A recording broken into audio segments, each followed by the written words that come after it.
Pemirsa, 4 siswa berkebutuhan khusus sekolah menengah atas luar biasa di Kota Banda Aceh mengikuti ujian nasional berbasis kertas pensil tahun 2018 yang dilaksanakan Kementerian Pendidikan Nasional.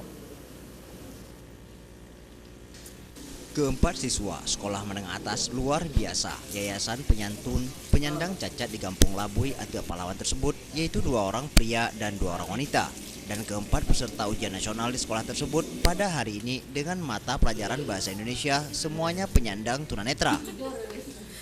Kepala Sekolah SMA LB Labui, Kasidah, menyebutkan untuk jumlah peserta secara keseluruhan siswa kelas 3 berjumlah 10 siswa, yaitu 6 orang siswa tunagrahita dan 4 tunanetra.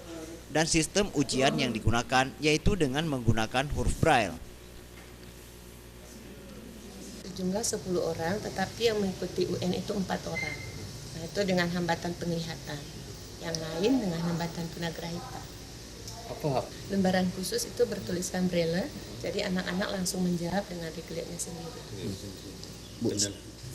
Sementara itu, salah satu siswa peserta UNBKP, Ari Kemala, menyebutkan ia berharap setelah lulus dari sekolah ini bisa melanjutkan ke jenjang pendidikan yang lebih tinggi.